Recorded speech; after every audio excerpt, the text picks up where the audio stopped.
How you doing, everybody? Joe Vizio here. It's been a while since I said that. I'm out doing my thing. It is Sunday. And it appears this will be the last Sunday that I'm going to have to work. Just about everything I do, except for a couple little things on Tuesdays and Thursdays. Everything else I have hired people for. Business is going pretty good. Last I talked about business, I was telling you guys about a college that I had picked up. But the problem is that the director in that college was a pretty narcissistic feminazi, and I'm not, trying to bash anything feminism or anything like that. Everybody should believe what they want to believe and do their thing. It's your life, but in this case here, I was paying the price, and something happened to where the school had shut down for their summer break. It was just going to be like a week-long shutdown before they start summer classes. And my daytime employees, since there was really no daytime work to do, I told them to, break out the floor machine and start buffing some of the floors. And the director asked him, hey, what are you doing? Oh, Joe told me to go ahead and buff these floors while you guys were shut down. And this woman just lost her marbles. She absolutely started screaming at my employee. You don't listen to Joe, you listen to me. I'm your boss. I pay your salary. Exactly like that. So after that little incident, I gave the company that actually owns the contract, I gave them a 30-day notice. And, told them that I'll do whatever I can to make a smooth transition. But they need to find somebody else to take over that property immediately. And I'm not going to do it.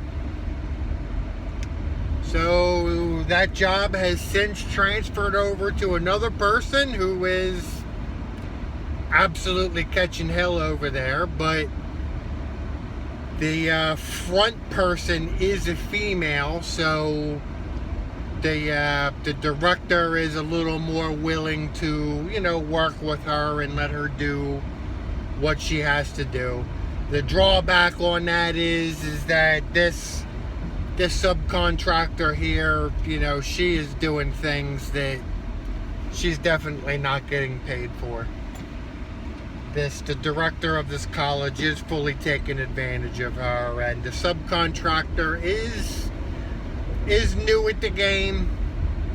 They're at the point, where the only jobs that they can get are the shitty jobs that nobody else wants, and this happens to be one of them. So I feel bad for her. She's taking her lumps, but better her than me. So since then, I actually picked up a new doctor's office, and on Friday, this past Friday, a couple days ago, I started one of the biggest accounts that I've ever had anything to do with in my entire career. This is a 70,000 square foot state-of-the-art office building. And it is mine. And we started it on Friday, and everything went pretty damn smooth, I must say. In the first week of August, we start 2 full-size charter schools, both upwards around the 40,000 square foot range. So adding these 3 accounts here, minus that college, I remember I was telling you guys that my next business goal would be 250. I am just under that mark now. Again, not that I make that, but that's what the business is generating. So, I had to be, I'm pretty proud of that. When we started this company here, this 70,000 square foot building, they had on one of their boards a big, welcome to, business name that was written on there for us. And my wife took a picture of me standing next to it, because don't forget, according to my father, I was a bona fide idiot. So, it kind of leads me into what I want to talk about a little bit here. There's been some things happening with my mother. I'll get into that in a second. But it kind of prompted me to talk about some things with my father. My wife kind of brought it up a little bit. And, and I was talking about how when me and my father, when I decided that I wasn't going to speak to my father anymore. And this was long before I knew anything about what NPD was or anything like that. When I had gone no contact with him, it was everybody on his side of the family that he knew of course, they take his side. Even though they don't know my side, but, they just automatically take this side. There was no phone call or anything like that. Hey, what happened? And then I was telling my wife that, it was kind of especially disappointing with my grandmother. And my grandmother, she was part of my torture as I was growing up. And, there was a point where before I knew of NPD, and I told this story in one of my videos, that, when I had come down to Florida from Kentucky and I was staying with my father, and listening to my grandmother talk and how she was talking about wanting to kill herself and all that, instead of me handing her a gun, I felt bad for her. And that was the point where I had said, you know what, this lady, she's losing her memory. She doesn't, I'm not going to hold any grudges. I'm not going to go out of my way to be nice, but I'm not going to hold any grudges. I'm just going to take it one day at a time. So, according to what my grandmother knows, there's no problems. There's no animosity. Even though maybe inside I may be harboring some things, there's nothing for my grandmother to harbor. And I was saying to my wife, it's just mind-boggling that in this time, and, where I guess we're coming up on 9 years now, that, my grandmother had not one time has said, hey, grandson, what happened? What's going on? Tell me your side of the stuff. Nothing.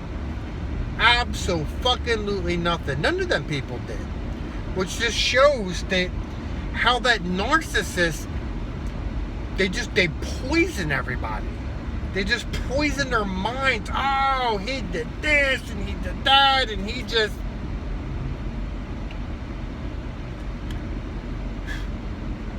But we all know this, right? So, as where I'm coming up with my mother, and what I want to talk about with my mother is forgiveness. And I was, just kind of thinking of what I want to say. Because it's been a while since I've done this. And, it kind of just want to have my ducks in a row and not forget anything. So I was thinking about the whole forgiveness thing, and as I'm mopping my floor, I thought, to myself, do you think that you would ever forgive your father?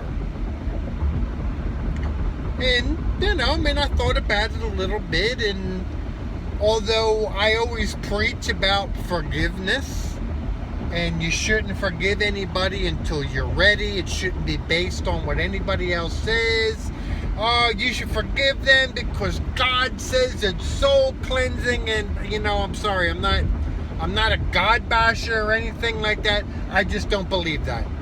I believe that God would call you a fool if you keep forgiving somebody who keeps doing the same shit to you over and over and over again.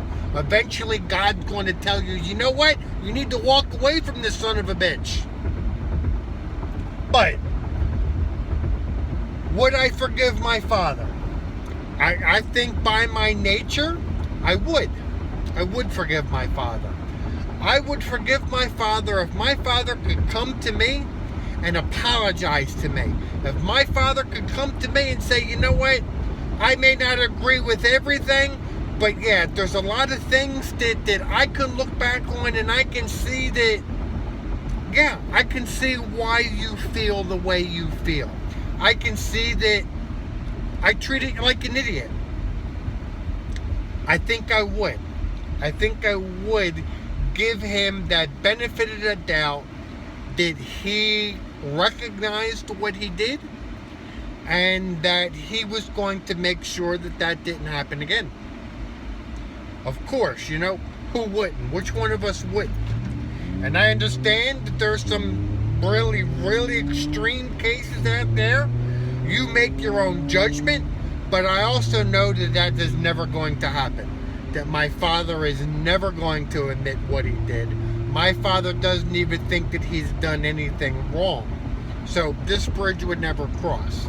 But again, it was just a thought I had because, again, like I said, as my mom thing coming up here, that it plays a part.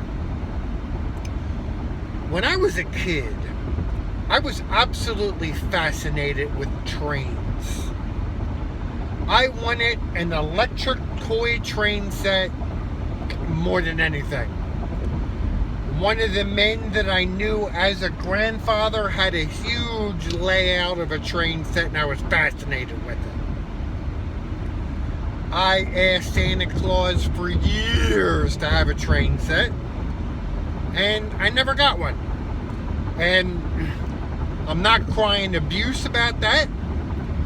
I would say that that was probably one of those times where my parents were probably trying to protect me from electrocuting myself. And, the fact that anybody who has ever looked into anything like that knows that model railroading is a pretty expensive hobby. So, I never got my train. But, when I was 12 years old, and the decision was made that I was going to get shipped off to go and stay with my father, and this decision was made inside of a child psychiatrist's office, inside of a hospital for the criminally insane at 12 years old. It was ugly. It was a very heated discussion, and it must have been a time where my balls must have dropped because I was letting the cat out of the bag about a lot of things that went on in my house. And some pretty embarrassing things for my mother. And it was ugly. It was a very heated. It wasn't, we think the best thing for you would be to go. It was, no, you are getting the fuck out of my house and you're going to go live with your father, you little mother. That's kind of how that went down. So, a couple days before I was to go to officially live with my father, my mother gave me a gift. It was an electric train set modeled after the Transformers. And at 12 years old, when she gave me this, the first thing that I thought was that my mother was trying to buy me off. My mother was trying to ship me off to my father, and she wanted to make everything better by just giving me a toy train set. And it was quite some time before I ever did open up that train set. I was probably a good month or so of me living with my father before I actually opened that thing up. And, I was kind of, at 12 years old, I was getting a little too old for that kind of stuff anyway. Toy trains and things like that are stuff good for, 12 and under, and then when you get older and you retire and you want to make a train set.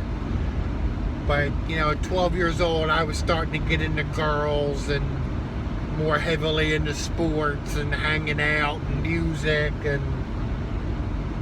But I did set it up a couple times and play with it.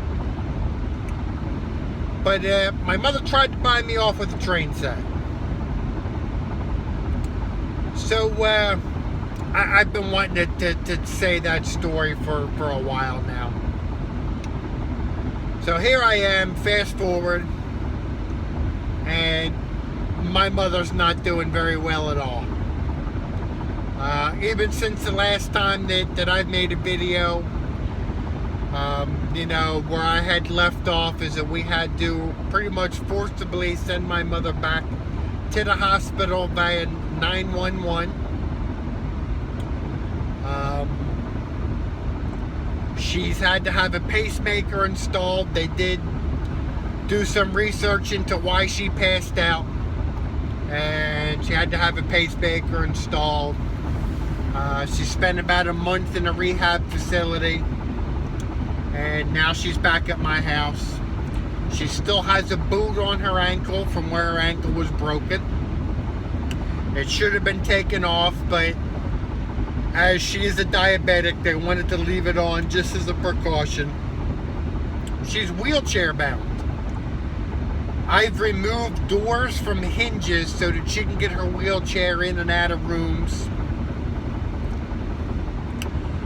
While she was at the facility, I was called in for a meeting where they were preparing me for her release and telling me that I was going to have to help her with the bedside commode and emptying the commode for her, and I told her no, that ain't happening. She's welcome to come back to my house as long as she is able to use the facilities on her own. And my mother was willing to do that, so we had it set up to where she can get in and out of the bathroom. But in the past few weeks, she has really gone downhill bad. The cancer is really taking its toll on her. She's not had chemotherapy in a couple months, and there's no doctor that's going to give her chemotherapy. She's done with that. It's a little far gone for the alternatives, the oil, the hemp oil and soursop. She is having some edible and smokable marijuana for pain. She's got pain pills, but if she was a shell of her former self before, she is just a shell of a shell of a shell now. And it's only getting worse, and time is ticking away. I didn't think that she would be here for the Christmas holidays. I'm still don't think that she's going to make it that far. She's not eating solid food. She's just sustaining herself on protein drinks. And she's in a lot of pain. She's miserable. I do feel bad. So last night, I had a dream. And in this dream, I received a text message from somebody. I don't know who. It's kind of a fragmented dream. But I received a text message, and they told me that I'm very sorry to hear about your mother's passing. It kind of came as a shock to me because I didn't know about her passing. But according to how my dream was progressing, my mother had passed away in a nursing facility. I was sad. I don't know if you ever have those dreams where you can just feel that sadness, that feeling like after a long cry. And that's how I felt. I felt even worse for my daughter, who she loves her grandmother. But to give you an idea of the condition, this is outside of the dream, to give you an idea of the condition that my mother is in, my daughter does not want to spend time with her grandmother right now because she's in bad shape. I think my daughter is a little bit afraid to be around her. This was one of the fears that I had of having her live there. But anyway, I wanted to do something. I just, for some reason, I wanted to tell my mother that I forgive her. And I was looking in my cell phone so that I could find her phone number, so that I can send her a text message that said that I forgive her. And I knew it was too late. She was already dead. Of course you can't. You know, you listen to Mike and the Mechanics song. Here's your earworm. Mike and the Mechanics. The Living Years. You all remember that one? So again, there's your earworm for the day. You know, tell people what you want to tell them in their living years. And in the dream, I knew it was too late. But I wanted to send this text message that said that I forgive you. But as I looked at my phone, I could not find her phone number anywhere. I didn't have the phone number memorized or anything like that. I could not find this woman's phone number so that I could send her this message. Everything else from the dream, you know, just fragments, and it gets weird and, you know, all that good stuff. But that's one thing that really stuck with me. And, you know, I mean, I'm not one to believe in premonitions and psychics and stuff like that. You know, I'm not saying it's impossible. It just doesn't happen to me. So, you know, if I hear something like that, I got to take somebody's word for it. But I do think that sometimes your subconscious is telling you things. And I think that my subconscious is telling me that time is running very, very short. And now is the time to shit or get off the pot. And, you know, I think I'm ready. Due to my mother's illness, she is not the same person that she was. No, this doesn't give her a pass. I've said in previous videos how I knew that my mother was a victim herself. Parental from her husband, from, you know, my father is a very healthy person physically, and my father is a very healthy person mentally. My father's just an asshole. My father's just a narcissistic asshole that has a very, very, very inflated self-importance.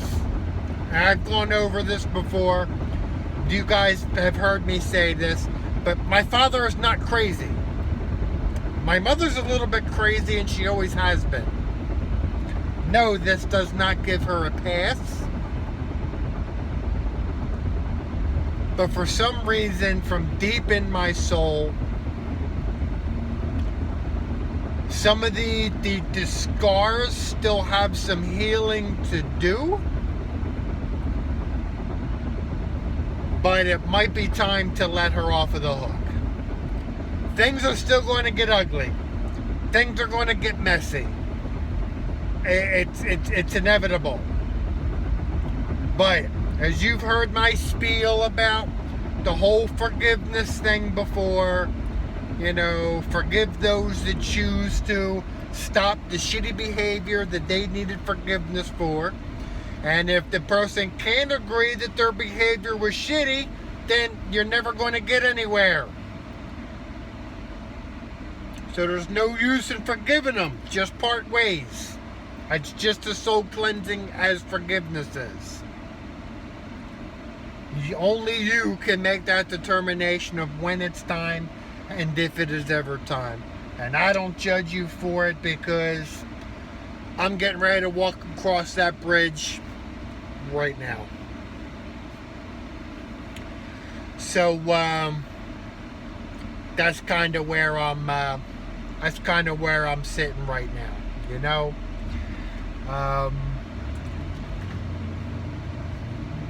I don't think my mother's going to be able to have any shitty behavior anymore. And she may not be doing this in her right mind. I, however, am in my right mind. And since the start of me doing this channel, since the day I found that faithful meme, and I went and I researched everything, it was August the 12th, 2015, on a friend of mine, wasn't even a friend of mine, it was just something that was shared from a share on Facebook, and I friended the person that originally posted the meme, and I explained to him what happened and why I was friending him, and there were other people in there just like us. That is the day that I made my connection. That is my new birthday. That is the day that I truly found the path that enabled me to be able to find myself and figure out what is wrong, why I've come so far, why I have people handing me the keys to 70,000 square foot office buildings, because I am not an idiot. My father made me an idiot. And since I've been through that journey, and here I sit today, about 3 weeks before that anniversary, before that birthday, I feel so much better. I still have a ways to go, but I have so much clarity. Thanks to what I do here, thanks to the videos that you guys post, thanks to the stories that you write in the comment sections of videos that I post, so that we can all make connections, and that we can all relate with each other, and we can all find healing. And we find healing, we get that healing. So, as I've said in another video, that I hope that you guys can find that same thing. I still hope that you find that healing. Those of you who make videos, as long as you make videos, I will be watching them, because there is a lot of clarity that I find within your stories, the clarity that I find in my own stories, the clarity that I find in your written comments telling your stories. It is absolutely awesome. So, thank you for everything. I'm going to go ahead and close this video out. I am returning home. And, you know, I'm going to make another video here real shortly, because I have some other things that I want to talk about. I don't know if you hear how funny I sound. I am wearing an apparatus inside of my mouth. I have had like major dental reconstruction going on. I am far from finished with this dental reconstruction. It is a pain in the ass, but I told you guys before how it really bothered me about my teeth. Well, through the success that I've had, again, from doing this and being able to see clearly and being able to channel that into my business and everything, I am now being able to afford the dental work that I need. And it feels pretty good. So, thank you very much, guys. I appreciate everything. And I will see you next time. I'll try and make it a little sooner than, I think we're at like a month and a half since I've done a video. But like I said, I think I'm going to do one here soon because I got some more to say. Anyway, thanks a lot, guys. I appreciate you.